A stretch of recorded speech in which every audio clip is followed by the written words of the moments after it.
que je vous propose, c'est qu'on fasse un rapide tour de table pour se présenter ou se représenter. Vincent, est-ce que je peux vous demander de me dire un petit mot qui êtes-vous? Quelle est votre société? Que fait cette société? Oui, bonjour à tous, merci de l'invitation. Donc, Vincent Barbet, moi je suis partenaire fondateur d'un cabinet de conseil qui s'appelle Ausentis, Business and Digital Process. Donc on travaille beaucoup sur tout ce qui est transformation digitale, également digitalisation légale, facture électronique, signature électronique, etc. avec nos clients.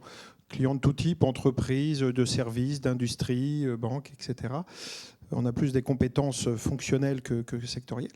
Et puis, je connais bien cette maison parce que j'ai le plaisir d'être administrateur du MEDEF Paris et au bureau de la commission technologie. Et je suis vice-président du Forum national de la facture électronique pour le MEDEF. Voilà. Donc, je connais bien cet amphithéâtre. Vous êtes le régional de l'ESAP, il nous en fallait un. Grand merci. Dave, est-ce que je peux vous demander de de nous présenter un petit peu VFleet et surtout de nous dire ce que ça veut dire VFleet, parce que ça, c'est intéressant. Bien entendu, bonjour à tous. Donc, je suis le président du VFleet, qui signifie vous faciliter l'IT. Moi, j'ai peut-être la particularité de venir du monde de l'informatique et j'ai fait le choix de développer par croissance externe et diversification les activités télécom. Et nous opérons sur le Grand Ouest, principalement 4 régions, auprès d'une clientèle de PME, PMI, donc Bretagne, Pays de Loire, Normandie et Centre-Val de Loire. Donc comme intégrateur et opérateur de services. Aujourd'hui, une question directe, vous représentez combien de personnes? Quel genre de chiffre d'affaires? C'est 250 collaborateurs pour 34 millions d'euros de chiffre d'affaires à la clôture de 2023. Et dans le périmètre, par exemple, les télécoms, ça représente en pourcentage?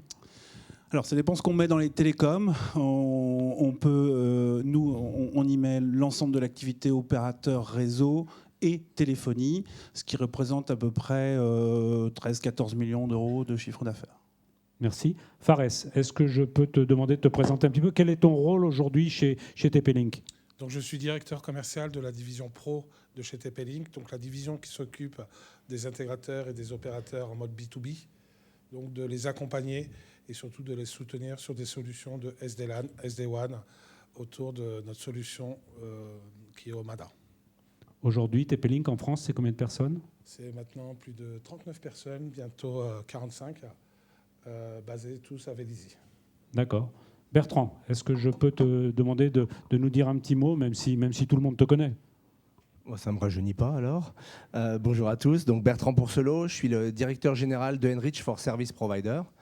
Enrich for Service Provider, c'est la division en charge des services providers de manière globale, principalement en Europe, mais de manière globale, du groupe Enrich.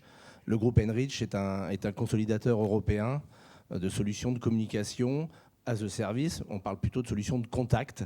Et par contact, on signifie l'unification, si je puis dire, de la téléphonie, de la collaboration et de la relation client. Voilà.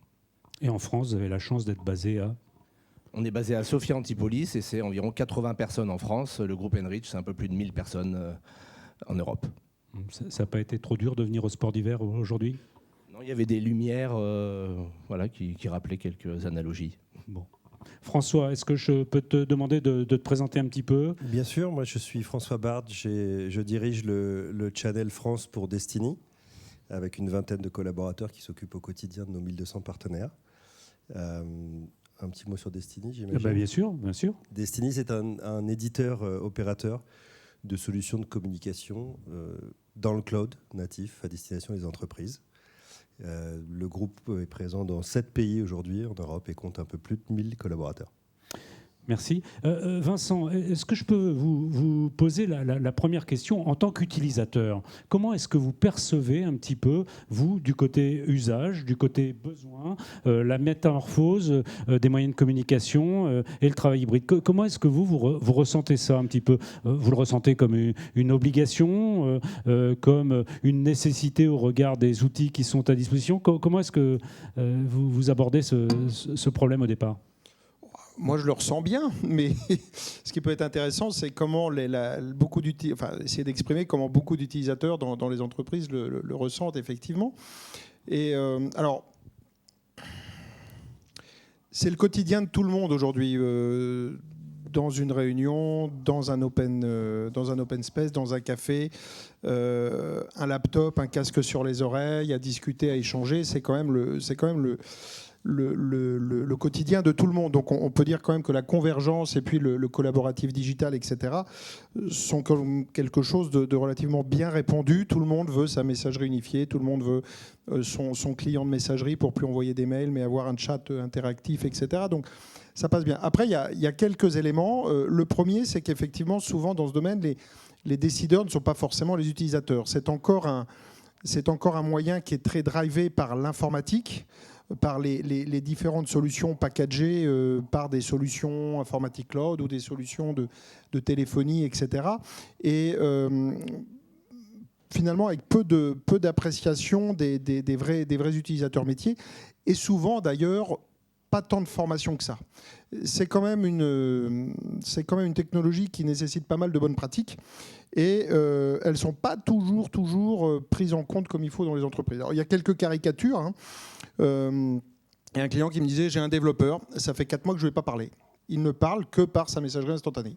Quand on l'appelle, il ne répond jamais. Il fait le job, mais ça fait 4 mois qu'on ne lui a pas parlé. Quitte à se demander si ce n'est pas un robot derrière qui répond quelque chose comme ça. Bon, est-ce que ça, c'est le sens du travailler ensemble, de la collaboration, de la créativité ? Je ne suis pas totalement sûr. Donc là, on est un petit peu dans une caricature. Les autres caricatures, vous connaissez sûrement, c'est la personne qui vous appelle 3 minutes avant le call, qui dit « Désolé, je suis dans la rue, je n'ai pas mon PC, donc je ne peux pas assister au call ». Alors, il dit, il y a sûrement une application qui s'installe sur ton téléphone ou des choses comme ça, mais non, il l'a pas. Donc, la personne n'est pas présente. Voilà. Donc, ça, c'est quand même un peu de dommage. Ne parlons pas de tous les développeurs, etc., qui, étant bien équipés sur leur laptop pour travailler à distance, et ça, tous les gens qui font du recrutement le savent, ne veulent parfois même plus venir au bureau. Mais même plus venir, c'est pas une fois tous les 15 jours, une fois tous les 3 semaines, c'est quasiment jamais, quoi. Donc, voilà, ces technologies, je pense, moi, et on en reparlera, qu'il y a quand même une maîtrise à avoir que tous les collaborateurs de l'entreprise n'ont pas eu ou n'ont pas reçu, parce que peut-être une misémisation. Deuxièmement, ça peut provoquer des tendances de comportement et tout qui ne sont pas forcément dans la performance opérationnelle totale. Et puis, là, vous le savez tous, il y a quand même des limites. Essayer de faire un atelier très créatif, même avec des outils comme Whiteboard, etc., en pure conf call ou à distance, c'est pas non plus complètement aussi productif que quand on est dans une salle. Vous connaissez la TROD Group. Au bout de 7 personnes dans une réunion, on sort à peu près le résultat intellectuel d'un enfant de 10 ans. Et puis, plus ça augmente, plus on réduit en âge. Et le chiffre exact, c'est 7. Enfin, le chiffre magique, un petit peu dans les réunions, dans les ateliers, c'est 7. Donc à croire qu'effectivement, on a décidé que le résultat intellectuel d'un enfant de 10-11 ans, c'était acceptable pour l'entreprise. Mais enfin, le chiffre, c'est 7. Et quand on est en visio, etc., c'est encore pire. Donc évidemment, il y a des moments où la messagerie unifiée, le travail collaboratif digital ne répond pas non plus à tous les cas d'usage. Voilà. En quelques mots, pour l'instant, les quelques ressentis que je peux avoir. Ok, c'est très intéressant de toute façon d'avoir l'avis d'un client final. Et pourtant, les technos sont là, Bertrand. Et pourtant, on a tendance à dire dans le monde des télécoms que c'est un impératif stratégique aujourd'hui pour les entreprises de s'équiper et d'avoir des outils de communication et de communication unifiée. Oui, tout à fait. En tant qu'éditeur de solutions, ça fait des années qu'il y a un push, on va dire, marketing. Le Covid, je dirais, a bien aidé, Microsoft aussi, Zoom aussi, pour éduquer les usages.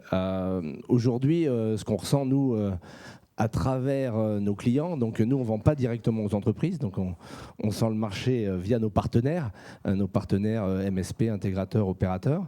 Ce qu'on voit, c'est une grande diversité dans la maturité, des multiples interlocuteurs. On parlait du DSI qui est un usager particulier. On parlait des développeurs, très bien équipés pour développer, souvent beaucoup moins en casque et en solutions pour collaborer. Donc une très grande diversité d'usages. Alors les solutions, je dirais, ont beaucoup progressé. Il y a la révolution de Teams, donc beaucoup d'intégration à Teams aussi, c'est une énorme vague. Et on observe aussi beaucoup de mobilité. Nous, ça a été un cheval de bataille depuis longtemps. Le travail hybride, et les différentes situations de mobilité mettent beaucoup l'accent sur cette mobilité. Et la mobilité, par mobilité, on oppose parfois l'application over the top et la convergence fixe mobile. En fait, elles ne sont pas opposées. C'est la combinaison des deux qui permet l'usage, la force de l'usage et l'efficacité en situation de mobilité. Moi, j'ai des collaborateurs et j'ai des clients de clients qui me disent « je préfère assister à cette réunion en remote depuis mon smartphone. J'ai toutes les infos accessibles depuis mon smartphone. Je suis rassuré sur sa sécurité. Et donc, je pense que c'est peut-être pour ça que les ventes de laptops, etc., sont à la baisse. Je ne sais pas si vous avez vu passer les derniers chiffres. Donc, voilà, la mobilité, un grand cheval de bataille. François, j'ai l'impression, cependant, que les demandes, moi, viennent des utilisateurs. Que la demande de travail hybride, la demande de télétravail, ça vient des utilisateurs, plutôt que ça vienne, que ce soit imposé de la DSI. Comment tu te positionnes, toi, par rapport à ça, dès le départ ? Je partage vraiment complètement cette analyse. Si on revient un petit peu, on parle de travail hybride. Avant, ça a été du télétravail Covid. Et Microsoft le disait d'ailleurs. Ils estiment que le confinement et le télétravail imposé par la Covid avait représenté 2 années de transformation digitale effectuées en seulement 2 mois. D'accord ? Et ces usages-là, ils sont restés. On s'est aperçu, pour ceux qui étaient, pour les entreprises qui avaient les bons moyens de communiquer, qu'il était possible de faire de la croissance. Il y a des boîtes qui ont fait de la croissance. Les télécoms sont résilients et ceux qui étaient connectés pouvaient continuer à travailler. À l'inverse de ceux qui n'avaient pas cet équipement-là et qui se sont retrouvés dans la panade. Et il y a eu un grand changement, un grand bouleversement. La preuve, c'est qu'aujourd'hui, on parle du travail hybride. Ça a été dans la loi pendant les moments de Covid. C'était obligatoire, imposé par le gouvernement. Et maintenant, aujourd'hui, c'est devenu dans les DRH, quasiment toutes les DRH, un must-have si vous voulez recruter. C'est-à-dire que ça fait vraiment ringard de ne pas avoir au catalogue RH du travail hybride.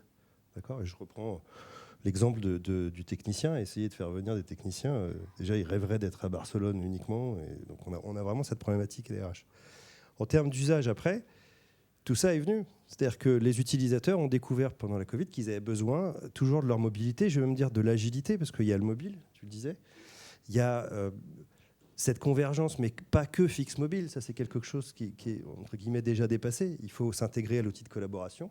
Il faut enrichir cette digital workplace, parce qu'on en parlera après, en intégrant du mieux qu'on peut la téléphonie, en tout cas pour ce qui nous concerne chez Destiny, avec une notion de cloud natif, avec une notion de mobile first qui est très présente. Aujourd'hui, le mobile chez Destiny, c'est du cloud natif, avec une convergence native, avec Teams, avec la téléphonie. Et on se rend compte que lorsqu'un usager s'équipe d'une façon-là, c'est plus le DSI qui va décider, parce que le DSI ne pourra plus jamais lui enlever tout ce panel de mobilité dont il a accès. Et là, j'ai parlé de choses basiques, parce que si on focus un peu sur le digital workspace, là-dedans, il y a le CRM, il y a le RP, il y a énormément de valeur à créer par ce type d'offre. Les applications métiers. Dave, est-ce qu'on n'est pas en train, dans un monde aujourd'hui où la réflexion sur le travail hybride, elle est derrière nous ? Elle est derrière, elle est devant. Moi, je n'aime même pas trop faire d'opposition entre les pratiques d'avant et les pratiques d'aujourd'hui et de demain. Le terme est là, c'est l'hybridation. C'est-à-dire qu'on continue à utiliser les outils d'hier. On a de plus en plus d'appétence sur le collaboratif, sur l'espace numérique de travail. Mais on a aussi dans cette adaptation, et on l'a vu tout à l'heure dans l'intervention de notre ami anglais, une question générationnelle. Et évidemment, ça impacte sur les outils, tant au niveau des utilisateurs qu'au niveau des décideurs. Le DSI a un rôle majeur à jouer dans ces éléments-là, parce qu'on a aussi des grosses problématiques de cybersécurité autour de ces outils. On éclate les réseaux, on les atomise, donc on les fragilise. Et ça crée des nouveaux besoins, de nouveaux services. Ça sortait bien dans le baromètre d'ailleurs de tout à l'heure. Donc moi, je n'y mettrais pas tant d'opposition que de la concentration. Et effectivement, c'est une démultiplication des outils pour répondre à la démultiplication des attentes et des besoins. Parce que si on est beaucoup dans Dans la mobilité ou le télétravail, on voit aussi que tous les acteurs majeurs de l'IT sont en train de rapatrier un peu les troupes, parce que les problématiques de partage, de créativité, ils sont majeures. C'est bien de travailler tout seul dans son coin, avoir des outils numériques pour échanger, mais la relation humaine est source d'une richesse d'échange et de créativité qui est quand même très nettement supérieure. Donc moi je crois vraiment entre cette approche hybride, on va tout faire. On va faire ce qu'on faisait hier et on va démultiplier ce qu'on fait aujourd'hui à travers ces outils demain. Vous qui avez une approche donc informatique au départ, est-ce que le Modern Workplace, c'est une réalité qui prend forme au-delà un petit peu du travail hybride, au-delà des télécoms? Le Modern Workplace, on peut déjà un peu peut-être le redéfinir en un mot, mais c'est un poste de travail digital qui va être capable de nous suivre partout. Aujourd'hui, est-ce que ça prend forme dans les entreprises et dans les demandes que vous recevez? Très clairement. Très clairement, dans l'espace numérique de travail, alors c'est assez générique comme terme, on peut y mettre vraiment beaucoup de choses, mais on l'utilise tous. Le collaboratif fait partie de l'espace numérique de travail, l'accès au CRM, à l'ERP, qui se fait à distance comme en présentiel dans l'entreprise, tout ça, c'est l'espace numérique de travail. Donc on l'utilise déjà tous. Les difficultés, c'est parfois de les faire communiquer. Mais c'est déjà très présent, on n'a pas forcément toujours conscience, mais c'est déjà là. Et pour autant, les demandes continuent à s'intensifier. On voit bien que la cloudisation du système d'information dans les entreprises continue à s'accélérer. Même si dans le monde de la PME, je crois que l'approche hybride, là aussi, reste quand même très marquée. On parle de toutes ces tendances, mais on disait, si dans 3 ans, on a 50% du CAS, ça veut dire que dans 3 ans, il n'y a encore que 50% d'on-premise. Ça montre bien qu'on est effectivement dans une période charnière, on est effectivement dans une accélération de tous ces outils du CAS, Digital Workplace, mais en même temps, on est dans la mixité de l'utilisation de l'ensemble de ces solutions. Pour autant, la demande s'accélère avec aussi l'évolution des générations. Je crois que ça, c'est un élément fort. Et c'est aussi parce qu'on est dans la multiplicité des outils qui est un élément, à mon sens, fondamental, c'est la conduite du changement et la formation au-delà des solutions elles-mêmes. Vincent, pour revenir un petit peu sur ce que vous nous disiez tout à l'heure, c'est un peu peut-être une question d'arbitrage dans les entreprises, d'arbitrage entre le présentiel, entre le travail à distance, entre l'évolution des outils, la formation, c'est la stratégie. Oui, puis je parlais des caricatures tout à l'heure, je vais quand même dire que c'est une tendance auquel je crois aussi. Je pense que c'est éminemment positif, mais encore une fois, je pense qu'on néglige les bonnes pratiques. Alors, il y a effectivement un arbitrage sur le présentiel, pas présentiel, et là, chacun fait ce qu'il veut. N'oublions pas quand même, en particulier en région parisienne ou dans les grandes agglomérations, que des gens puissent économiser 2-3 heures par jour en n'étant pas dans les transports. C'est quand même plutôt sympa, plutôt même productif, etc. C'est une question d'équilibre. Et puis quand on fait un atelier de créativité, alors bien sûr, il y a tout un tas de techniques managériales pour dire quand les gens viennent, on leur offre autre chose. C'est vrai qu'aujourd'hui, faire venir en particulier des jeunes développeurs ou même des jeunes commerciaux, des jeunes contrôleurs de gestion au bureau, mais pour les laisser devant leur écran à faire du tableau Excel, du tableau croisé dynamique ou des requêtes ou des développements, ça n'a plus beaucoup de sens. Donc il faut réinventer